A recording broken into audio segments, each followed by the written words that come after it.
bop. Yeah, yeah, boo, bop.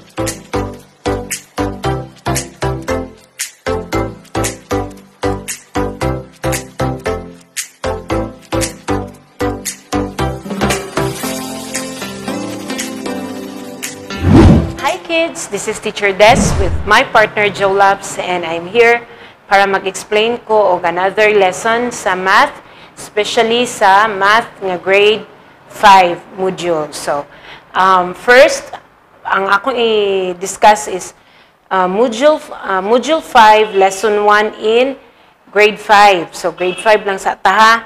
Kung man naman ko nag-explain sa katong mga grade 6 nga mga lessons, I'll be more on kanang sa grade 5 nga explanation, which is visualizing multiplication of fractions using models. So, take note, kung maka-receive na mo ani nga module, you will find out nga naa siya mga drawings or graph nga ginapa-interpret sa inyo ha. Okay? So, let's say for example, this one. Before tamo proceed sa multiplication of fractions, this is what we call visualizing. Mag-visualize mo, inyong imagineon kung unsa bay porma niya ana nga mga fractions. So, di ba sa atong mga former na tong lessons in other grades, grade level, like especially sa grade 4, for example, tunga ni siya og kaduha and then gi-shade ang isa. Unsa ni siya nga klase sa fraction, di ba? We call it 1. Kung pila ang shaded, kapila siya gibahin, that will be your denominator. So, this is 1/2. So, kung kini siya bahinon o kaupat, so, gikaupat, nimo siya bahin, and then, butang na to, nag-shade lang ka og isa ka part. So, this will be your numerator. You have 1.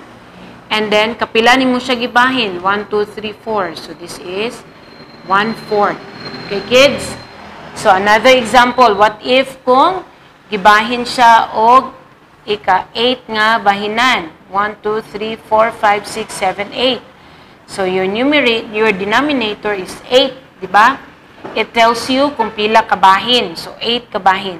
So, and then, gi-shade lang nimo ang tulo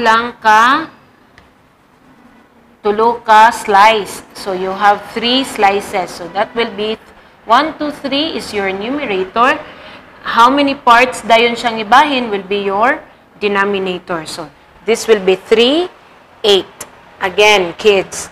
So, in your lesson sa module, once nga makadawat na mo sa inyong module, na ay mga certain nga mga drawings dara, nga inyuhang isulat kung unsa na siya nga fraction. So, shaded, when you say shaded part, kini siyang gipangbutangan og shade. Kana. So, inyo ding ihapon. Kung pila man siya ka-shaded part, di ba? 1. Pila siya gibahin? 2. So, that is 1/2. Dinhi, kapila siya gibahin? 1, 2, 3, 4. Ikaupat siya gibahin. And then, pila ra ka part ang gi-shade? Only 1. So, munang 1/4. Kay kaupat ni mo siya gibahin. In this example, katulo, ihapon na to, kapila siya gibahin. You have 1, 2, 3, 4, 5, 6, 7, 8. So, that's why you have 8 as your denominator. And then, kapila siya gibahin, ikatulo. So, pila ka buok ang imong gikuha or imong gi-shade. There are 3 shaded parts. So, 1, 2, 3. Munang 3, 8. Okay, kids? Now, let's proceed now to multiplication by visualizing this. Mag-visualize ta og mga fractions nga atong i-multiply. So, like for example, this one.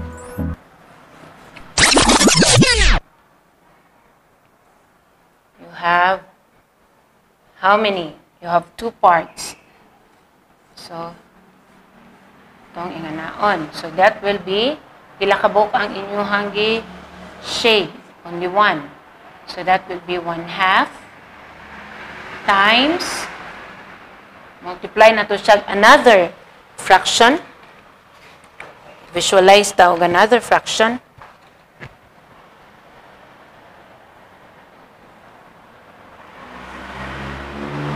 Tang nato bayino nato ni og katulo. Oops. Bayino nato ikatulo, and then we take only Yun na to i-shade sa. Naon na to. So, ibahin na to siya ikatulo nga bahin. Pero pila ra ang atong gibutangag ing ani? Only 1. So, 1, 1, 2, 3. So, this is how to visualize. You multiply this fraction with these drawings. Okay? So, mag-visualize ta sa atong answer. Di ba? Ang pag-multiply sa fraction, for example, may kag 1/2 times 1/3. Iba ato siyang i-multiply daritso. Moyon din ka nga, i-multiply ang mga numerator. So, 1 times 1 equals 1. 2 times 3 equals 6. So, that will be your answer kay mo mag-multiply. Pero kay kinahanglan man nato i-visualize, ato ni siyang i-join, kini siya i-join nato ani. Okay? Sige. So, mag-drawing ko another drawing.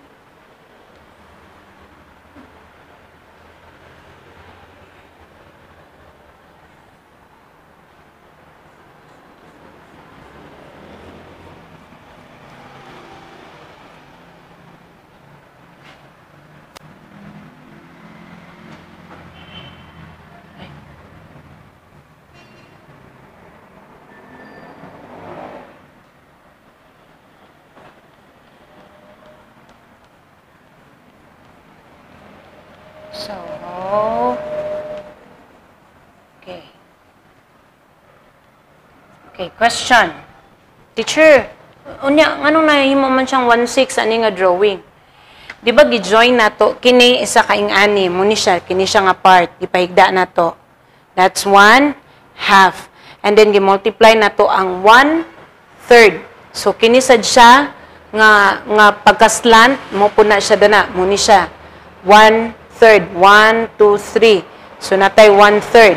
Ang pangutana dayon is that, ano man na, pila raman ka part ang na-shade nga nag-abot sila. Diba? Kinira nga part nga atong gisidan ug maayo, maura ni nga part nga nag-abot sila. Kini wala sila nag-abot ana. Munang 1 kana.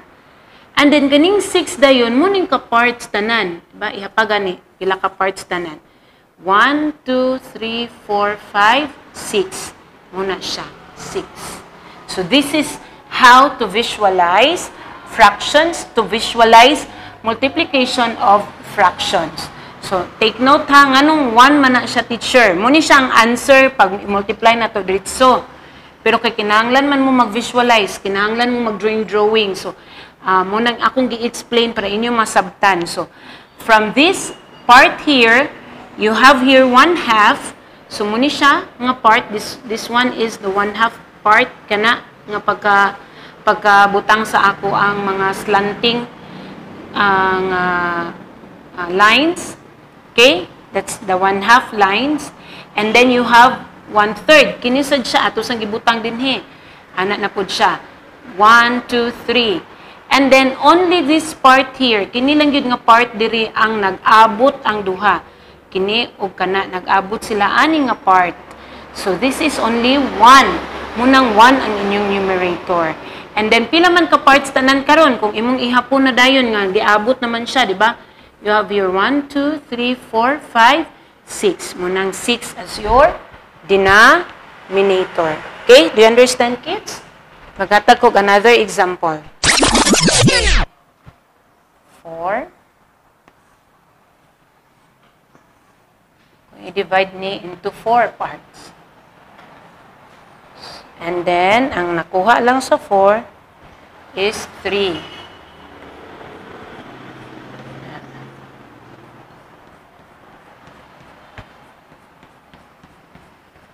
So, you have here 3 as in 3 ka shaded part.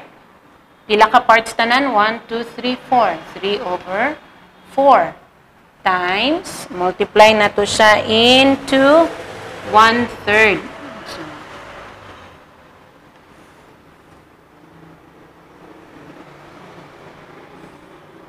So, pila ka tulo ka bahin? 1, 2, 3. Atong gi-multiply into 1/3. Okay? This is 1/3. So if you notice, children, kung ato siyang i-multiply diretso ning number, you have 3/4 times 1/3. Imo ra nang i-multiply diretso, di ba? Ang numerators imo multiply. So 3 times 1, 3. Denominators na po, 4 times 3, 12.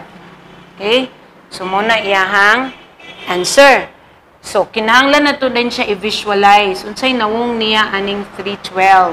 So ato ni siyang i-join ang drawing. Murag isapaw na to ang drawing dire. So akong dakuon para mas klaro ninyo ang atong drawing. Kaupat. So bayin na nato ni og kaupat. Then pila ka lines? 1, 2, 3, 3 ka shaded.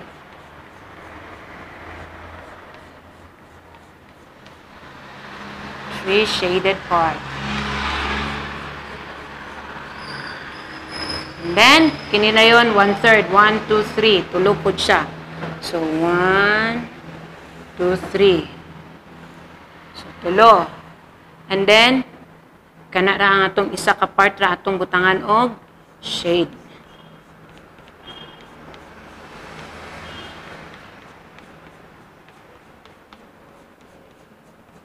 Okay? Pangutana karon kids. Isa. Tarungon ako. Para di mo maglibog. Okay. Ang question, pila raman ka part nga nag-abot sila? Diba kinira nga part nga nag-abot sila kay kini wala. Dirisad wala. So pila ra ka part? Only 1, 2, 3. Munang 3 dara.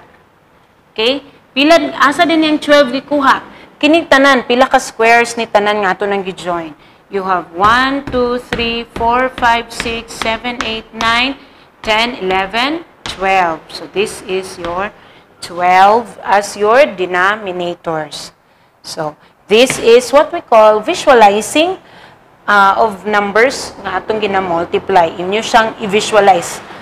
Imaginon, masulat, ma-draw ninyo kung unsa ang angay ninyong i-draw. So, in your module, makakita mo mga ing-ani. So, at least kay balo na mo, you write down the fractions and then you draw para inyo ma-visualize ang multiplication of fractions. So, that's all kids. Ayaw mo kalimot.